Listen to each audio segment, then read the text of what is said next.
Et si la physique quantique, la relativité générale et les grandes traditions mystiques du monde convergeaient vers une seule et même vérité?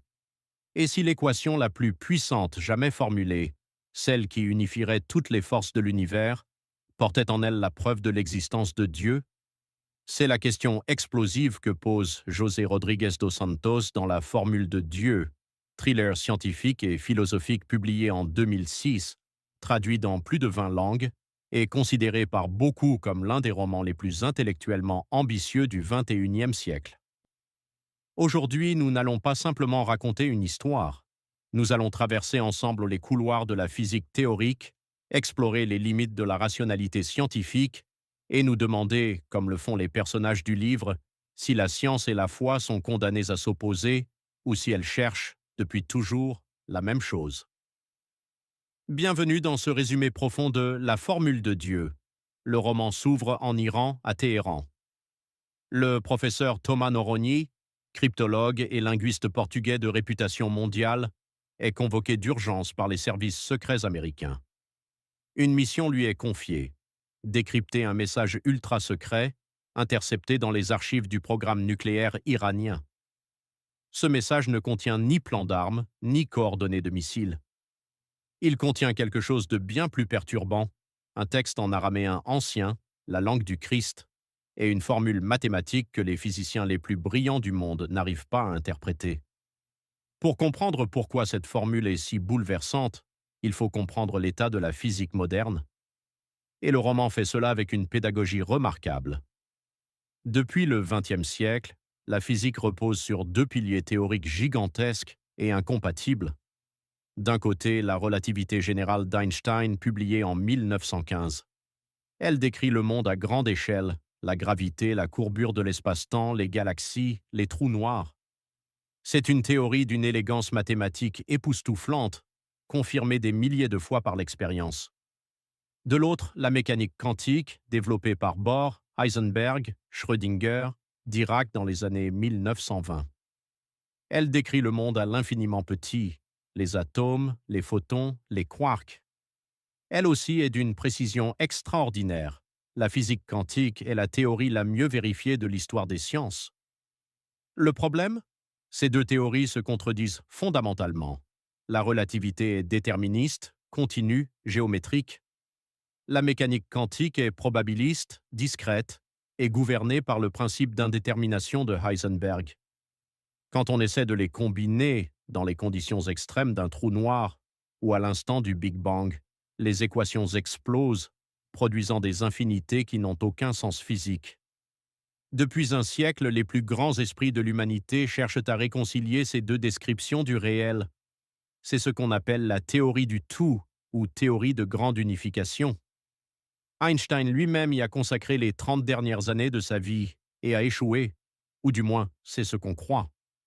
Dans le roman, la formule découverte dans les archives iraniennes suggère qu'Einstein n'a pas échoué, il a réussi, et le résultat l'a terrorisé, car cette formule ne décrit pas seulement l'unification des forces, elle implique une conséquence philosophique radicale que le roman explore avec une rigueur fascinante. L'univers, selon cette équation, ne peut pas être éternel et autosuffisant. Il a nécessairement un commencement, et ce commencement requiert une cause extérieure au temps et à l'espace. En d'autres termes, la physique la plus avancée pointerait vers l'existence d'un créateur. C'est ici que le roman devient vraiment extraordinaire, parce qu'il ne tombe pas dans le piège du manichéisme. Il ne dit pas que Dieu existe. Il ne dit pas qu'Einstein était croyant au sens traditionnel. Il pose une question bien plus nuancée. Que signifie Dieu pour un physicien? Et le roman rappelle à juste titre la position complexe d'Einstein sur le sujet. Einstein n'était pas athée, il n'était pas non plus croyant au sens des religions abrahamiques. Il déclarait ouvertement son admiration pour ce qu'il appelait le Dieu de Spinoza, non pas un Dieu personnel qui intervient dans les affaires humaines, mais un ordre rationnel profond et immanent à l'univers. Einstein écrivait: « Je crois en un Dieu de Spinoza qui se révèle dans l'harmonie ordonnée de ce qui existe. » Dans La Formule de Dieu, Rodríguez dos Santos explore ce glissement fascinant. Le moment où la physique, poussée à ses limites ultimes, rencontrent les mêmes questions que la métaphysique et la théologie, non pas parce que la science devient religion, mais parce que toutes deux cherchent à répondre à la même interrogation fondamentale. Pourquoi y a-t-il quelque chose plutôt que rien?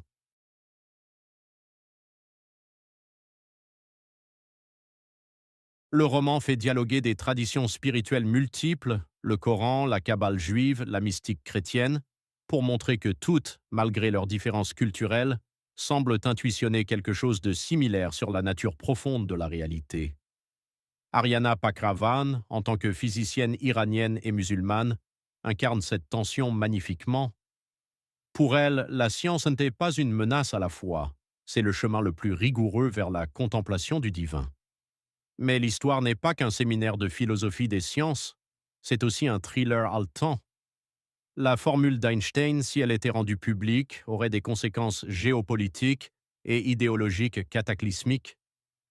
Les régimes théocratiques, qu'ils soient islamistes, chrétiens fondamentalistes ou athées militants, ont tous quelque chose à perdre ou à gagner selon l'interprétation qu'on en fait. Des factions au sein des services de renseignement américains, iraniens et israéliens cherchent à s'emparer de cette formule. Certains pour l'utiliser comme arme idéologique, d'autres pour l'étouffer à jamais.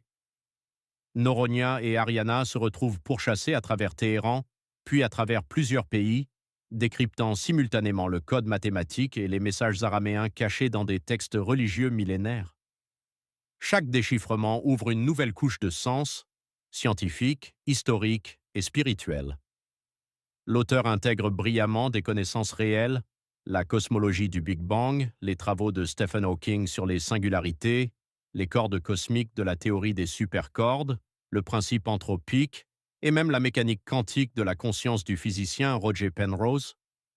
Au-delà du thriller, le roman est un manifeste philosophique articulé autour de plusieurs thèses majeures. Première thèse, la science n'est pas la négation du mystère, elle en est l'approfondissement.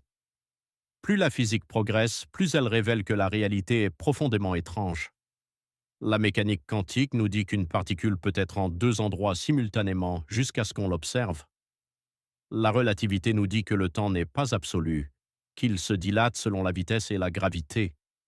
Ces résultats ne réduisent pas le mystère du monde, ils l'intensifient.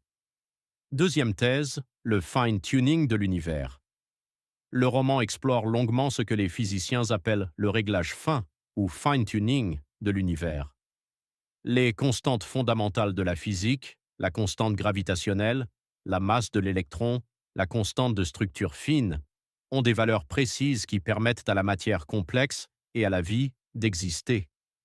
Si l'une de ces constantes variait d'un infime pourcent, l'univers serait soit un plasma uniforme, soit un vide absolu. Aucune étoile, aucune planète, aucune chimie, aucune vie. Ce réglage fin est-il une coïncidence cosmique? Le fruit d'un multivers infini dont notre univers serait le gagnant du casino ontologique? Ou le signe d'une intention? Le roman ne tranche pas, mais il oblige le lecteur à prendre cette question au sérieux. Troisième thèse, les frontières entre science et spiritualité sont poreuses. Des physiciens comme Werner Heisenberg, Erwin Schrödinger, Wolfgang Pauli et plus récemment Bernard d'Espagna ont tous, à un moment de leur carrière, reconnu que la mécanique quantique posait des questions qui dépassaient le cadre strictement matérialiste. D'Espagna parlait d'une réalité voilée, quelque chose qui se cache derrière les phénomènes observables et que la science ne peut qu'effleurer. Sans révéler les derniers détails de l'intrigue pour ceux qui voudraient prendre ou lire le roman, disons que la résolution de la formule de Dieu ne satisfera pas ceux qui cherchent des certitudes dogmatiques, ni dans un sens ni dans l'autre. La formule est déchiffrée, ses implications sont comprises. Mais Rodrigue dos Santos a l'intelligence de nous laisser face à une vérité plus inconfortable que toutes les réponses. Les questions fondamentales sur l'origine, le sens et la finalité de l'univers ne disparaissent pas avec une équation. Elles s'approfondissent.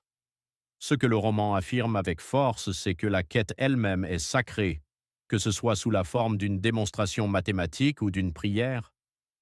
La formule de Dieu est à sa façon un livre de notre temps, un temps où la science a produit ses plus grandes réussites, le séquençage du génome humain, la détection des ondes gravitationnelles, la photographie d'un trou noir, et où pourtant les questions ultimes restent béantes.